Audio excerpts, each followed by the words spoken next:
Как над луной, шар голубой, шар земной, очень красиво всходит и заходит. Там в высоте, страшно сказать даже где. Звезды висят, как будто апельсины, а между звезд, поднявший хвост, пышный хвост, бродят кометы, будто бы павлины. А на луне едет медведь на слоне, белый медведь, голубенькие глазки, не замечая того, что мы глядим на него. Лунный медведь вслух читает сказки.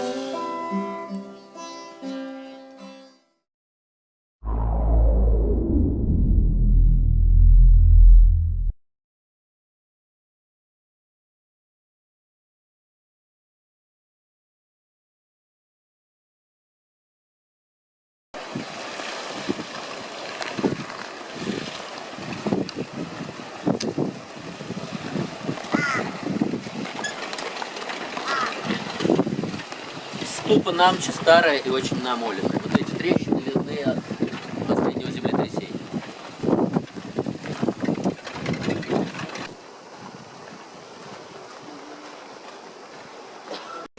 Шукпаделе, что по-тибетски означает «доброе утро». Почему Шукпаделе? Потому что Шукпа – это можжевельник. И каждое утро тибетцы и шерпы воскуривают можжевельник, можжевеловое благовоние, как приношение добрым духом. Мы в Намчи-базаре.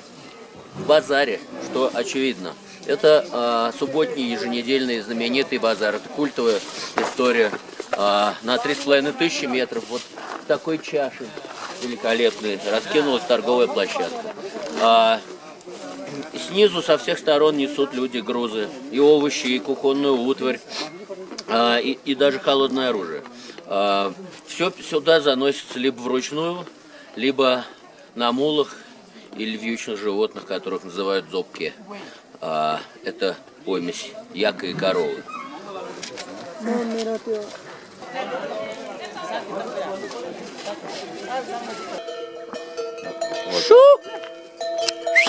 Вот этот зобки видно, а это сразу видно, какие у них юбочки, такие шерстистые. Морды, смотри, какие красивые белые. А этот вообще, это вообще блондинка.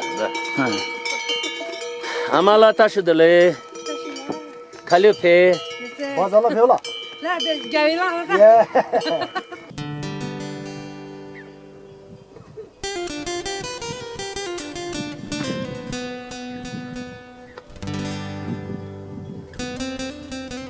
Эта ступа на выходе из Намчи воздвигнута в честь знаменитого шерпы Тенцинга Норгея, также известного как Тигр снегов.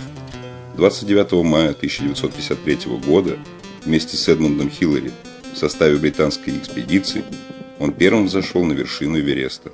Тенцинг вспоминал: величайшие вершины мира, даже сама Канченджанга, казались оттуда маленькими холмиками. Между прочим, знаменитый аэропорт в Лухле, где мы еще побываем, назван в честь Эдмунда Хиллари и Тенцинга.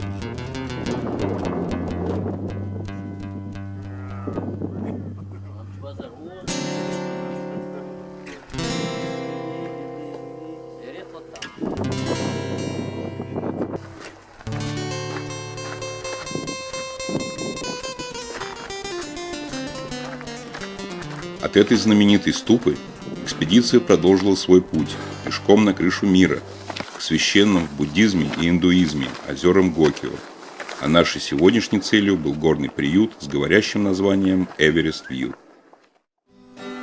Как над луной, шар голубой, шар земной, очень красиво всходит и заходит.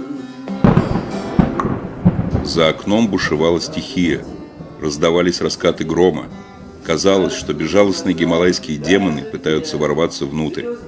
Мы надеялись, что к утру распогодится. А между звезд, поднявший хвост, пышный хвост, бродят кометы, будто бы павлины. Вот мы идем по кругу, сейчас наконец-таки развеялось. Вот, дай бог, чтобы так подержалось. Вот, 5 утра. И вот... Что бродите под моим балконом? Что мы видим? Значит, идем сейчас против часовой стрелки. По-бонски. Справа Куцун-Кангару. Та самая гора, про которую я говорил, на которую люди не могли зайти, которых на Эверест ходили. Вот она. Она 6 там, с копейками, 6200, что ли, 6300. Вот это культовый пик Тамсерку. Это Золотая гора в переводе с тибетского. Очень красивая и технически сложная. За ней, очевидно, седло, да? Видно прямо конское седло. Эта гора так называется Кантега. Гора Седло. Вот это семитысячники. Дальше мы идем по гребню.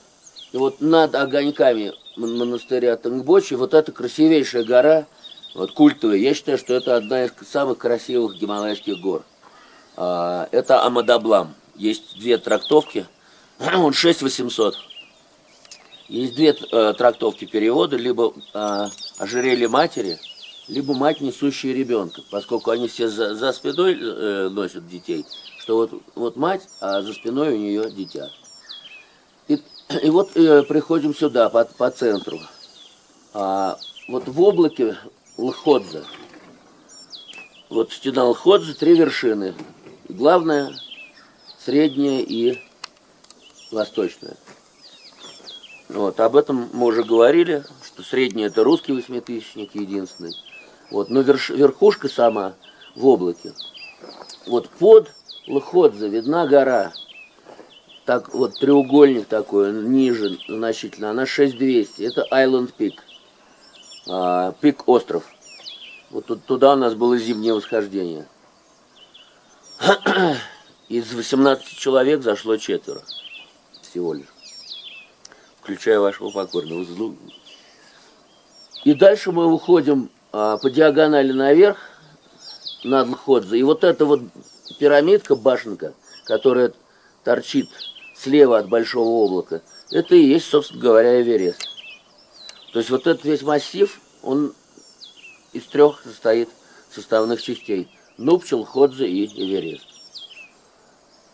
Левее, вот сюда вот эта острая вершинка, это Тауче. Очень сложная техническая гора. Она под 7000. Но если уже совсем вот сюда перейти, то это Страж. Его видно, как заходим мы, да? Да, видно еще снизу. Снизу, перед мостиком. Вот, когда мы в парк заходим, Кумби-Юла, это Страж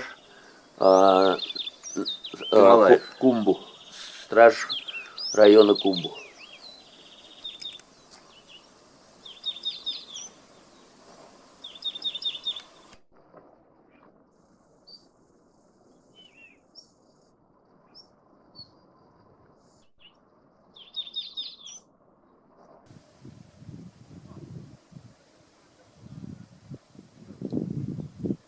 Утром, с его слепящим гималайским солнцем, воспоминания о мрачной ночи были окончательно развеяны. Величественный Амадаблам. Впереди, в 2 днях пути, лежали озера Гокио.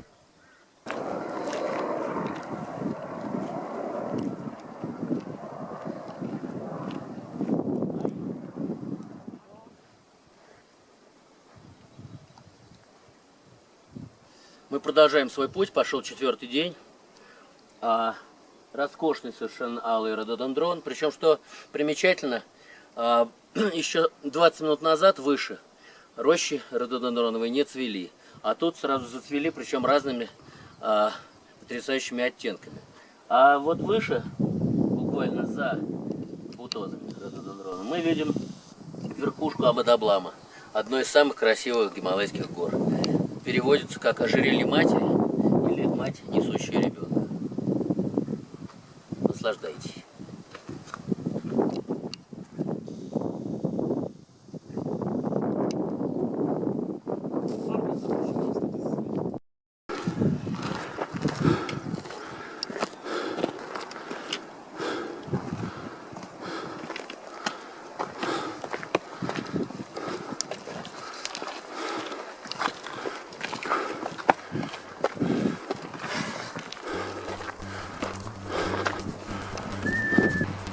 Есть такой увлекательный вид спорта в Гималаях. Называется «Догони шерпу».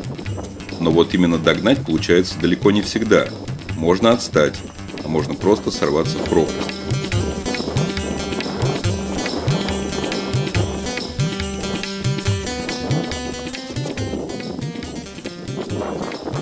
Но в этот раз все закончилось благополучно, и уже преодолев отметку в 4000 метров в окрестностях селения Доли, нам посчастливилось увидеть редчайшего обитателя местной фауны.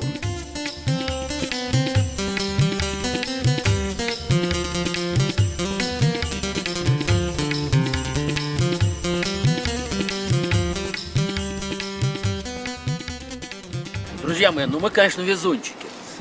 Только что здесь промелькнул и постоял, и посмотрел на нас никто иной, как мускусный олень, musk deer.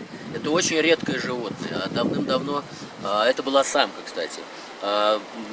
Мускусный олень очень давно занесен в Красную книгу. Но до сих пор единицы браконьеры промышляют вот этим своим злодейством. И вот почему сердце мускусного оленя на рынке контрабандном стоит ровно столько, оно на вес золота в буквальном смысле слова. Почему? Потому что оно имеет два очень важных свойства. Медицинское качество, и также из него делают очень дорогостоящий парфюм. Друзья мои, вот наконец нашего маршрута впервые открылась чудесная вершина. Вот она на горизонте. Идет маленькое облачко. Чуть правее центра это Чоу-Ю. 8209 метров. Эта гора тоже аккурат находится на непальско-тибетской границе.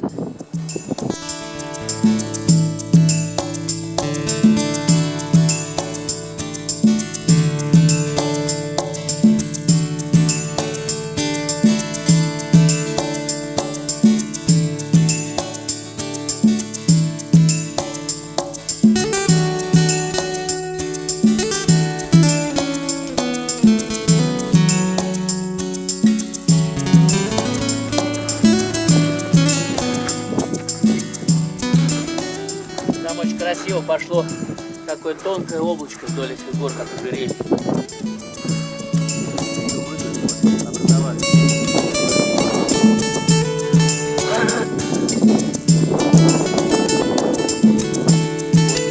Какие острейшие, как лезвие вот эти вот скалы. Тоже на рыбий хвост. Эти острейшие, вот раз, два, три, и вот правее вот это на 13:00. Как заточка.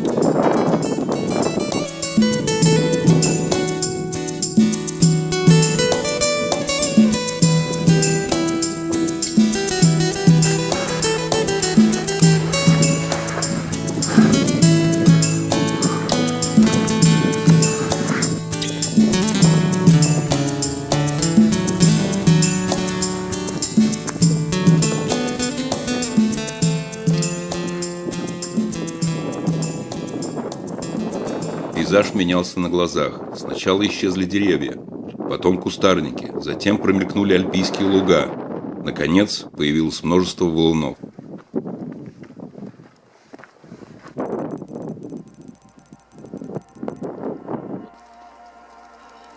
В местечке Мачерма, где мы остановились на ночлег, к вечеру начался снегопад.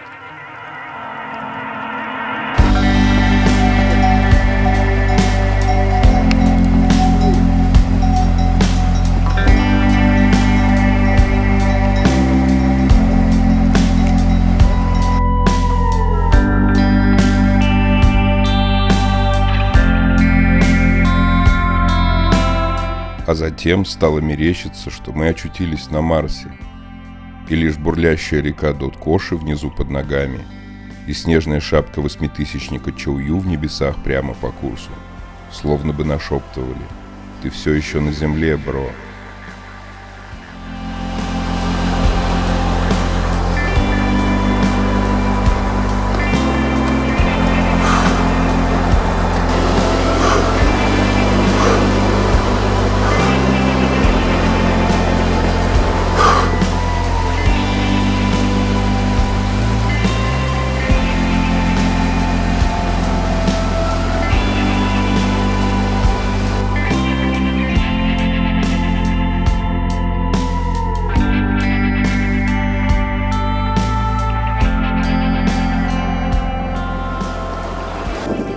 Итак, мы достигли некого рубежа. Мы на первом из 5 ледниковых озер Гокио. Наш путь лежит в ущелье.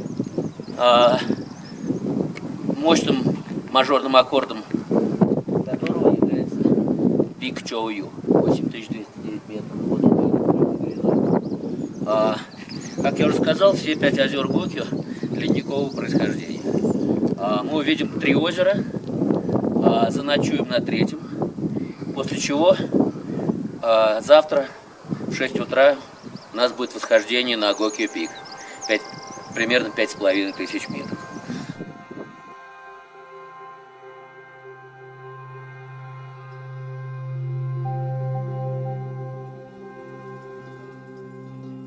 И вот тут мы осознали: нет, это, пожалуй, не совсем Земля.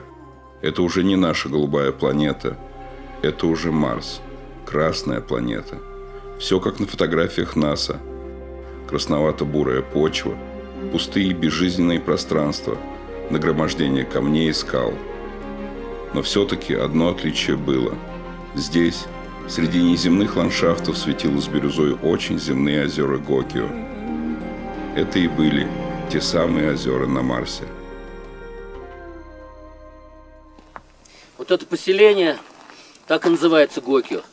Собственно, это добрая дюжина гестхаусов, лоджий.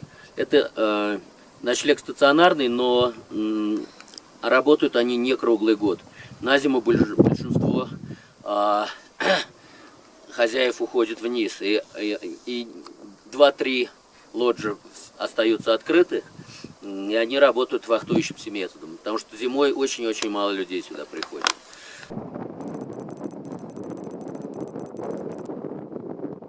Сурья, индуистский бог солнца, уже завершал дневной переход на своей небесной колеснице. Завтра нам предстояло восхождение на пик Гокио, или по-местному Гокио-ри, на высоту 5360 метров над уровнем моря. Именно это восхождение было главной целью апрельской экспедиции Гималайского клуба.